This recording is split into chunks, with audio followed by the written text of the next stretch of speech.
नमस्कार दोस्तों, मैं भाविनी मिश्रा अपनी चैनल में आप सभी का एक बार फिर से स्वागत करती हूँ। कैसे हैं आप लोग? आशा करती हूँ आप सब स्वस्थ और सुरक्षित होंगे। जितिया का कठिन व्रत आने वाला है और नहाय खाए के बारे में मैं आपको संपूर्ण जानकारी दूंगी। इससे पहले मैं बता दूं कि जितिया का व्रत अश्विन मास के अष्टमी तिथि को रखा जाता है। एक दिन पहले नहाय खाए होता है और व्रत के एक दिन बाद पारण की विधि की जाती है। तो इस वर्ष 17 सितंबर को नहाय खाए रहेगा। 18 सितंबर को जितिया का निर्जला व्रत रखा जाएगा और 19 सितंबर को पारण होगा।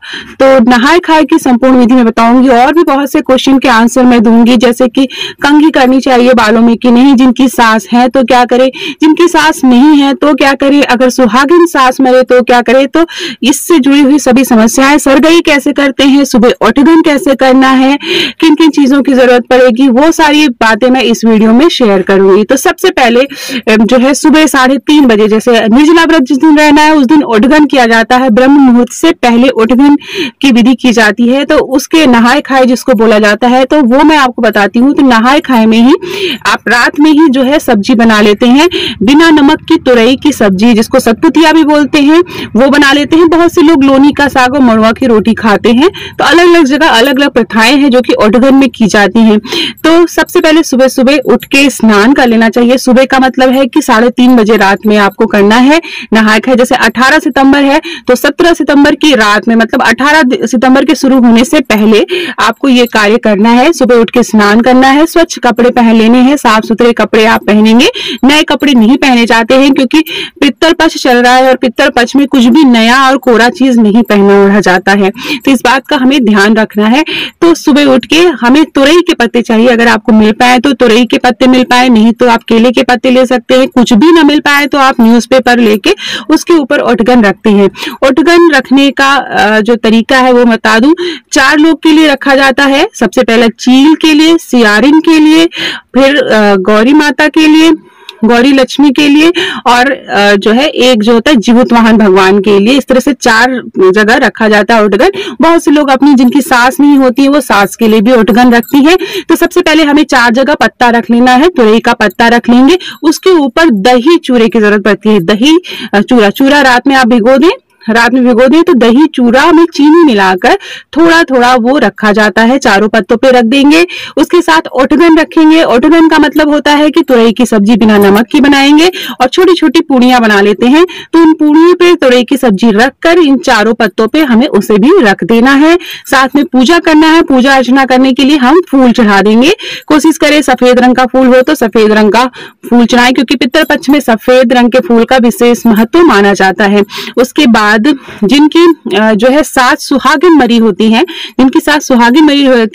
उनके लिए ये जो पूरा उठगन है वो माना जाता है सास के लिए होता है। जिनकी सास सुहागिन मरी होती हैं तो वो सारे पत्तों पे आपको सिंदूर लगाना है, सब जगह आपको सिंदूर टिकना है। और जिनकी ऐसे मरी हो तो भी सिंदूर लगाना रहता है। तो इस बात का हमें ध्यान रखना है। उसके बाद जो है आपको दान निकालना होता है। सुबह सुबह सरगई खानी है, तो इसी जो उठगन, जो बिना नमक की सब्जी हमने बनाई है तुरई की और पूरी, यही खाकर सरगई करी जाती है। उसके बाद दिन भर निर्जला व्रत रखा जाता है।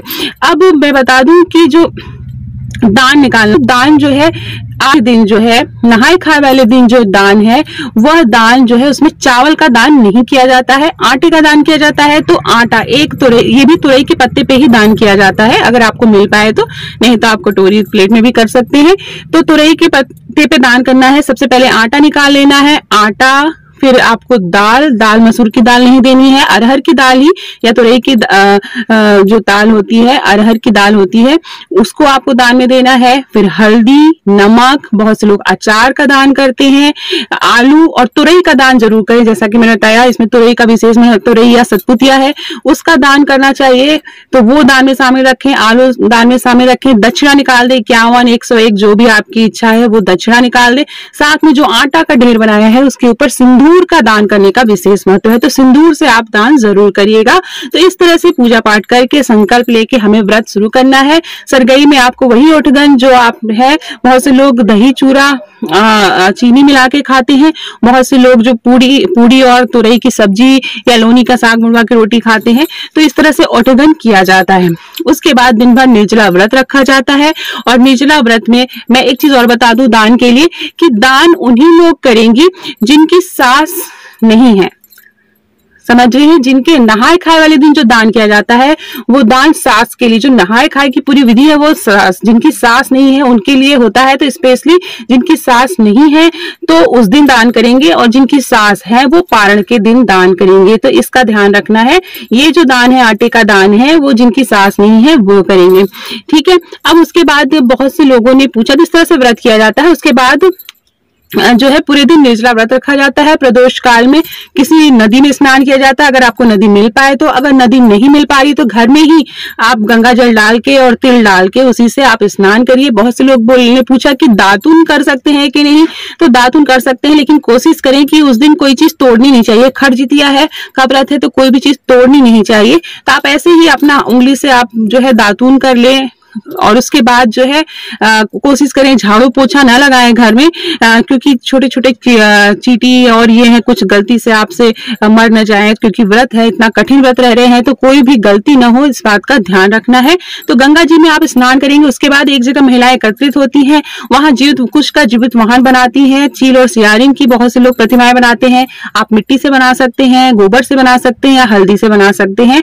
उसके बाद कलश लेके जाती हैं, जल भर से भरा कलश लेके जाती हैं, और वो जीवित वाहन भगवान को अर्पित करती हैं और पूरा पूजा अर्चना करती हैं। फूल माला चढ़ाती हैं, फल फूल चढ़ाती हैं, हल्दी कुमकुम लगाती हैं, और विधिवत पूजा करने के बाद वहीं पर कथा सुनती हैं। अगर आप घर में कर रहे हैं तो अरियार बरियार का पौधा भी उसमें लगाया जाता है। कुश के साथ अरियार बरियार का पौधा या पाकड़ या झरबेरी का पौधा लगाया जाता है। अगर न मिल पाए तो आप तुलसी के पौधा आप रख के वहां भी पूजा कर सकती हैं। तो ये चीज क्लियर हो गई आपको। उसके बाद मैं बता दूं, जिनके बहुत से लोगों ने पूछा है कि कंघी करनी चाहिए बालों में कि नहीं कंघी करनी चाहिए, तो इस दिन बालों में कंघी नहीं करनी चाहिए। इस बात का ध्यान है। आप बाल धो लें, बांध लें। बांधने में भी आपको प्रथा है, जिनकी सास नहीं होती है वो बाल धोने के बाद पानी टपकते रहना चाहिए। आप उसमें जो है उसको बांधे ना, बाल पूछे ना। जिनकी सास है वो बाल पूछ सकते हैं और बांध सकते हैं। बांध मतलब जूड़ा बना ले। कंघी नहीं करनी चाहिए क्योंकि बाल टूटने नहीं चाहिए, किसी पूजा सामग्री में शामिल नहीं होनी चाहिए, तो वो अपशगुन माना जाता है। तो बाल में कंघी नहीं करनी चाहिए। एक चीज और बता दूं, नहाए खाए वाले दिन या आप जिस दिन निर्जला व्रत कर रही हैं उस दिन आपको जो खरजितिया का व्रत का जो आपने पूजा करी है, तो जिनकी सास नहीं है उस दिन आप सिंदूर न लगाएं। आप पारण के दिन सिंदूर लगाएं। पारण की संपूर्ण विधि मैंने इससे पहले जो वीडियो डाला था उसमें आपको मैंने संपूर्ण विधि बताई है कि पारण कैसे करना है, तो आप उसकी लिंक मैं डिस्क्रिप्शन बॉक्स में डालूंगी, तो आप वहां से ले सकते हैं। इसके अलावा बहुत से लोगों ने पूछा है कि क्या साड़ी पहन सकते हैं? नहीं, तो जैसा मैंने बताया पितरपक्ष चल रहा है तो साड़ी नहीं पहन सकते हैं।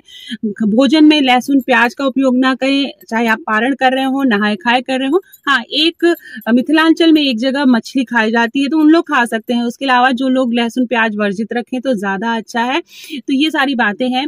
अगर कोई भी सवाल हो तो आप मुझे कमेंट बॉक्स में पूछ सकते हैं, मैं जवाब देने की कोशिश करूंगी। आशा करती हूँ आपको मेरा वीडियो पसंद आया होगा। बहुत बहुत धन्यवाद ये वीडियो देखने के लिए।